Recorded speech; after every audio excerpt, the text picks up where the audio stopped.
오늘 여러분하고 이제 얘기를 나눌 게 바로 이놈의 출연입니다. 한산 7월 27일 날 개봉을 하죠. 임진왜란 3대 대첩이 또 있어요. 이제 오늘 소개할 한산도 대첩, 그리고 권율 장군의 행주 대첩, 그리고 김시민 장군의 진주 대첩, 이렇게 세 개가 있습니다. 그리고 이순신 3대 해전이 또 있죠. 명량, 노량, 한산도 대첩인데 순서적으로는 한산도 대첩이 먼저고 그 다음에 명량 대첩, 그리고 노량 대첩, 이렇게 되죠. 이렇게 각각 의미상으로 봤을 때 대단한 위치에 있다는 걸 우리가 알 수가 있죠. 이 한산도 대첩을 먼저 이해를 하려면은 그 전체를 이제 아우르고 있는 임진왜란에 대한 내용을 좀 알아야 되겠죠. 사전 지식을. 여기에 보면 임진왜란과 정유재란의 과정이라고 나와 있습니다. 여기 보면 이제 일본이 왜군 20만 상륙을 하고 1592년 4월 14일 날 그죠? 부산포를 이제 상륙을 하고 그 다음에 한성탈환을 바로 뭐냐면은 4월 18일 함락을 5월 2일까지 했으니까 거의 한 달이 채 안 걸렸죠, 그죠? 탄탄대로로 갔다고 봐야 돼요. 여기 중앙에 있는 여기 충주 탕금대 전투, 여기에서 신립장군이 이제 말하자면 막지를 못했기 때문에 바로 한성이 함락이 됐다, 그렇게 얘기할 수 있죠. 또 간편하게 보면 4월 14일 부산, 4월 15일 동래, 4월 25일 상주, 4월 28일 충주, 그 다음에 5월 2일 한강 방어진까지 아주 그냥 파죽지세로 쫙 올라간 겁니다.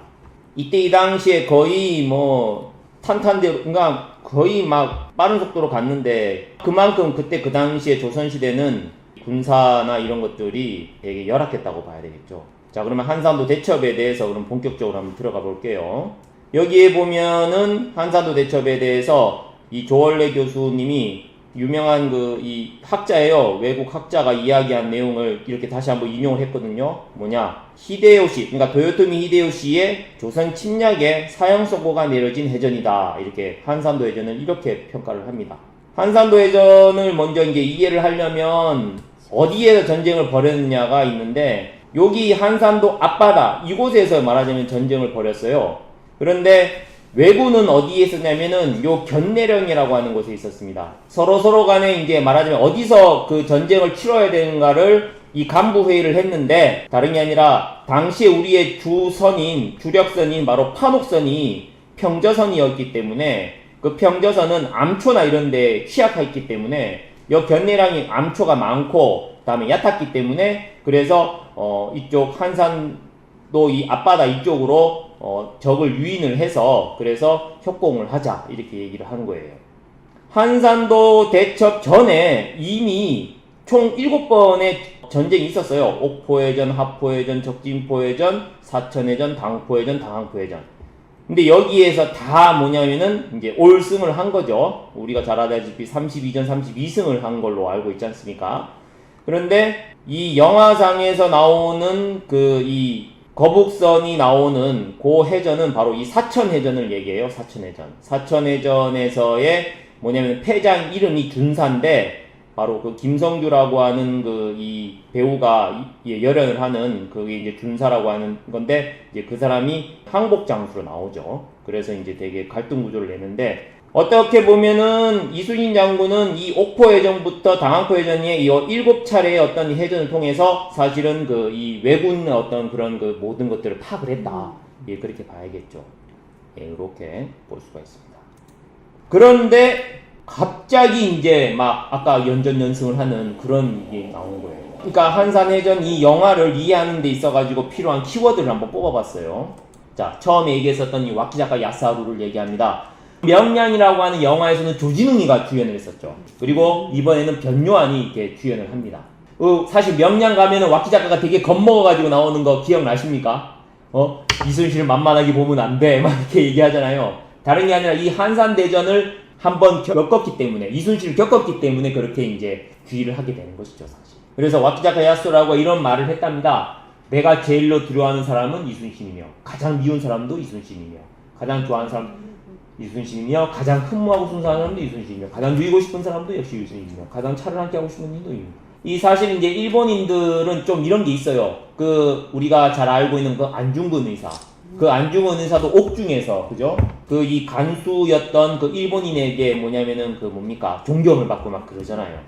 이게 이 적진이나 아니면은 뭐 우리의 그 이게 우리의 아진이나 사실 이 인물됨은 그렇게 공통적으로 그렇게 인정을 받는 모양입니다. 여기 보면은 하객진이 나오는데요. 이 하객진을 보면 여기 이렇게 이렇게 학의 날개다 해가지고 하객진이잖아요, 그죠? 자, 이렇게 돼 있어요, 이렇게. 어떻게 보면 이게 일자진 같은 느낌이잖아요, 그죠? 일자진 같은 느낌인데 사실 이렇게 싹 둘러싸는데 이 하객진은 어떨 때 써야 되냐면은 적보담도 우리가 더 우세할 때, 수적으로 우세할 때 완벽한 승리를 하기 위해서 쓰는 게 왜냐면 에워싸는 거니까요. 그래서 여기 보면은 여기 요 따라 나오는 요 배들 있죠, 요게 바로 여기에 이제 매복을 하고 있다가 우리한테 이렇게 옆에 이렇게 붙어가지고 날개 끝을 하는 겁니다. 이게 바로 이제 병상 우수영의 바로 원균 장군이고, 다음에 여기 이제 전라 좌수사였던 이혁기 장군이 이제 여기가 쫙 이렇게 해가지고 십자포화를 이렇게 하게 되는 것이죠. 이 쌓려면 어느 정도 이 숫자가 돼야 되지 않습니까? 그렇죠? 그리고 또 재밌는 게 처음 예고편에서 보면은 복카이센이라고 하는 게 나오죠. 복카이센. 근데 이 복카이센은 바로 일본의 뭐냐면 요게 망량을 이야기한다라고 이야기를 해요. 이 한사는 그 망량이라고 하는 이 문화를 이렇게 잠깐 좀 노출을 시키는데 우리가 흔히 알고 있는 이게 이제 경복궁에 있는 창덕궁에 있는 이런 신수들이에요. 신수들. 우리가 잘 알고 있는 해태도 있고 이렇게 하죠. 그죠? 이런 것들을 보면은 이걸 이제 서수라고도 하죠. 다 이게 상서로운 그런 동물이다 이렇게도 얘기를 하는데 요거는 이제 철록이라고 그래가지고 이 경복궁 이렇게 가다 보면은 그 다리에 이렇게 지키고 있는 거 있지 않습니까? 이런 거 철록 이런 거. 뭐 사슴녹자예요 이게? 예, 요게 사슴뿔입니다. 여기 사슴뿔. 우리 뭡니까 문영왕릉에 있는 진묘수도 보면 이렇게 사슴뿔이 이렇게 있죠. 사슴뿔, 그죠? 사슴이라는 게 약간 좀 그런 게 있는 것 같아요. 뿔이라고 하는 게 뭔가 상징하는 바가 있는 것 같습니다. 그래서 원래 이제 그 복카이센이라고 하는 것은 이제 한자로는 목회선을 말해요. 목회선. 복카이센 이렇게 얘기를 하거든요. 자, 다음에 이제 한산도 대첩을 이해하기 위해서는 이제 배를 좀 알아야죠. 배를. 요게 판옥선이거든요. 이순신 장군의 해전하면은 주력선을 거북선으로 알고 있잖아요. 거북선으로. 그런데 사실 거북선은 그렇게 많지가 않았죠. 그죠? 당연히 이제 뭐냐면 결정적일 때 말하자면은 이렇게 충파, 그러니까 부딪혀가지고 이렇게 하고 뭐 그렇게 이제 두려움의 어떤 대상으로 이렇게 얘기를 하고 할 수 있는데 실질적으로 주력선은 우리가 판옥선이에요. 판옥선. 근데 판옥선과 이 세키분해라고 하는 이게 외군선의 차이가 뭐냐면 판옥선은 일단 크고, 그죠? 크고 이 중앙에 보면은 이게 평저선이라고 그래가지고 이렇게 배가 안정적이니까 이게 방향을 잘 이렇게 한다는 거예요. 방향을 잘.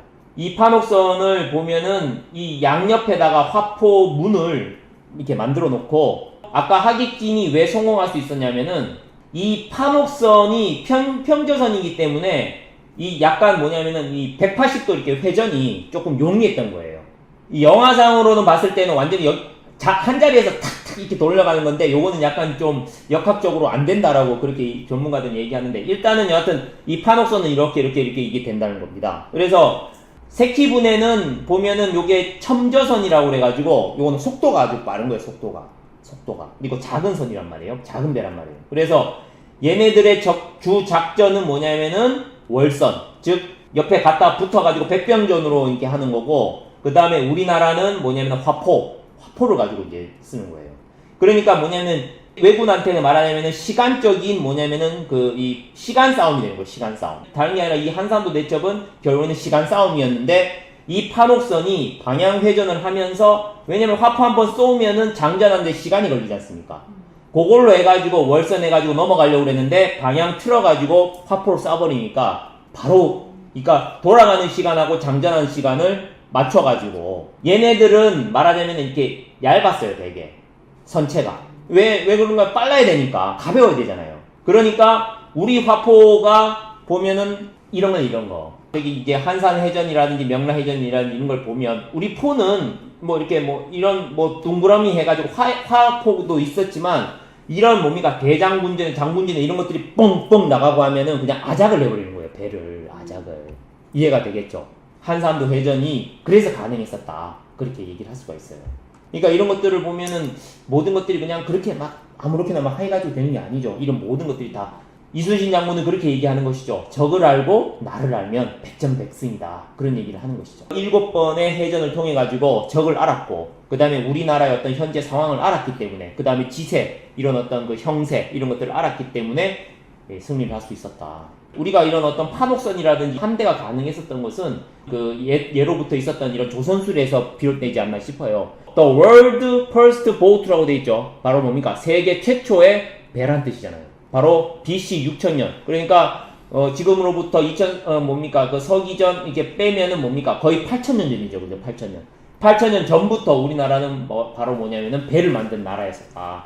그러니까 어떻게 뭐 다 다양한 배를 다 만들 수 있는 그런 기술이 다 축적돼 있었겠죠. 그죠? 그래서 여기 보면 나대온이라고 하는 사람이 거북선을 만드는 것도 나오지 않습니까? 그죠? 이 백제가 뭡니까? 요서나 이렇게 공략을 했잖아요. 그런 것들이 다 뭡니까? 조선술이 바탕이 안 되면 안 되지 않습니까? 22남로가 되는 게 그런 것들이 결국에는 그런 그 우리 민족의 어떤 그런 이 조선술의 바탕으로 해가지고 이순신 장군도 판옥선을 만들 수 있었고 해전에 승리를 할 수 있었다 할 수가 있겠죠.